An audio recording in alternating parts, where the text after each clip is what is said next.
क्या बीएसपी को नहीं मिलेगा किसी का साथ नदरीम अब जबकि लोकसभा चुनाव में 1 साल से भी कम का वक्त बचा है। एक वक्त दलित आइकॉन कही जाने वाली मायावती ऐसे दोराहे पर खड़ी हैं जहां उनके लिए ये तय करना आसान नहीं है कि आने वाले वक्त में वह कौन सी राह पकड़ें। उनके लिए मुश्किल का बड़ा सबब यह है कि मोदी के खिलाफ राष्ट्रीय स्तर पर विपक्ष की जो गोलबंदी हो रही है उसमें उनके लिए जगह ही नहीं छोड़ी जा रही है। विपक्ष की जुयान के लिए पिछले महीने नीतीश कुमार जब उत्तर प्रदेश आए तो उन्होंने सिर्फ समाजवादी पार्टी के अखिलेश यादव से ही मुलाकात करनी जरूरी समझी। कर्नाटक में जीत के बाद कांग्रेस ने जब शपथ ग्रहण समारोह के लिए विपक्ष के नेताओं को न्योता भेजा उसमें भी उसने मायावती को शामिल नहीं किया। गौर करने वाली बात यह है कि कांग्रेस ने अखिलेश यादव को तब भी आमंत्रित किया जबकि वह लगातार यह कहते आ रहे हैं कि 2024 में कांग्रेस के साथ उनकी पार्टी का किसी भी तरह का गठबंधन नहीं होगा। इतना ही नहीं, उन्होंने 2024 में अमेठी से भी अपना उम्मीदवार उतारने की बात कह रखी है। उद्घाटन की रस्साक्षी वहीं संसद भवन के उद्घाटन को लेकर पक्ष और विपक्ष में जो रस्साक्षी शुरू हुई उसमें भी विपक्ष ने मायावती को अपने साथ रखने में कोई दिलचस्पी नहीं दिखाई। बतौर राजनीतिक दल इस मौके पर मायावती को भी किसी न किसी रूप में अपनी प्रासंगिकता दिखानी थी। उन्होंने नए संसद भवन के उद्घाटन समारोह पर विपक्ष के बहिष्कार के फैसले को गलत बताया। मायावती ने कहा कि इसका पीएम नरेंद्र मोदी की ओर से उद्घाटन करना सही है, लेकिन समारोह में शामिल होने की हिम्मत नहीं दिखा पाई। समारोह में शामिल होने से उनके एनडीए के पाले में जाने की संभावनाओं को हवा मिल सकती थी, इसलिए मायावती ने उससे दूरी बनाए रखने में ही अपनी भलाई समझी। हालांकि उन्हें इस समारोह में शामिल होने के लिए न्योता भेजा गया था, मगर उन्होंने पूर्व निर्धारित व्यस्तता को वजह बताकर इस कार्यक्रम से दूरी बना ली। 312 और 2022 के चुनाव में 255 सीटें आई।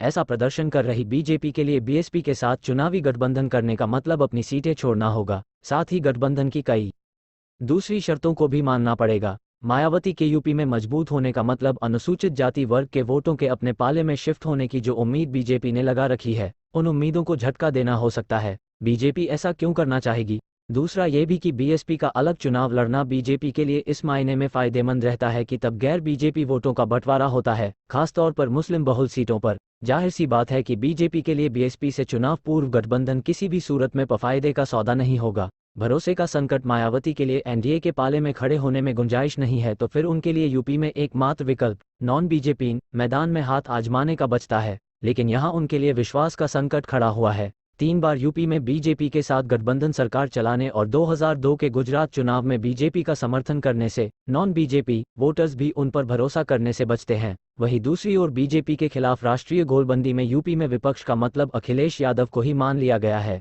मायावती दलित मुस्लिम समीकरण के सहारे ही यूपी की पॉलिटिक्स में अपनी वापसी की पुरजोर कोशिश में हैं। 2019 के लोकसभा चुनाव में अगर उनके 10 सांसद जीते थे तो उसकी वजह समाजवादी पार्टी के चलते मुस्लिम वोटों का बीएसपी में शिफ्ट होना था। 2022 के विधानसभा चुनाव में अगर बीएसपी एक विधायक पर सिमट गई तो उसकी वजह उस चुनाव में मुस्लिम वोटरों का गोलबंद होकर समाजवादी पार्टी के साथ चला जाना था।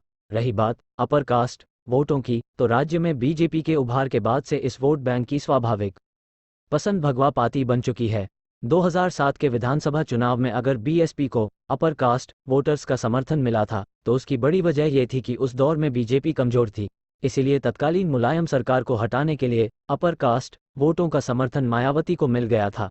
एनडीए में नहीं है गुंजाइश, आगे बढ़ने से पहले जरा मायावती की मुश्किल समझिए। मायावती अपने को बीजेपी के साथ खड़ी इसलिए नहीं दिखा सकती क्योंकि इससे यूपी की पॉलिटिक्स में उनका स्पेस और भी तंग हो जाएगा। उनके लिए जो भी संभावनाएं हैं वह गैर बीजेपी पॉलिटिक्स में ही है। सवाल ये हो सकता है कि गैर बीजेपी पॉलिटिक्स ही क्यों, मायावती बीजेपी के साथ ही क्यों नहीं जा सकती? तो इसका जवाब यह है कि मायावती अगर बीजेपी के साथ जाना भी चाहें तो भी बीजेपी उनसे चुनावी गठबंधन नहीं करेगी। वजह यह है कि बीजेपी को अब चुनाव पूर्व गठबंधन के लिए बीएसपी की जरूरत ही नहीं रह गई है। 2014 में मोदी युग की शुरुआत के बाद से बीजेपी यूपी में एक तरफा चुनाव जीत रही है। विशुद्ध नती कसौटी 2014 के लोकसभा चुनाव में बीजेपी 80 में से 71 जोड़ टू सहयोगी दल और 2019 के लोकसभा चुनाव में 80 में से 62 जोड़ टू सहयोगी दल सीटें जीत चुकी है। 2017 और 2022 के विधानसभा चुनावों में भी बीजेपी ने बड़ी जीत दर्ज की। 2017 के चुनाव में यूपी विधानसभा की 403 सीटों में से बीजेपी के हिस्से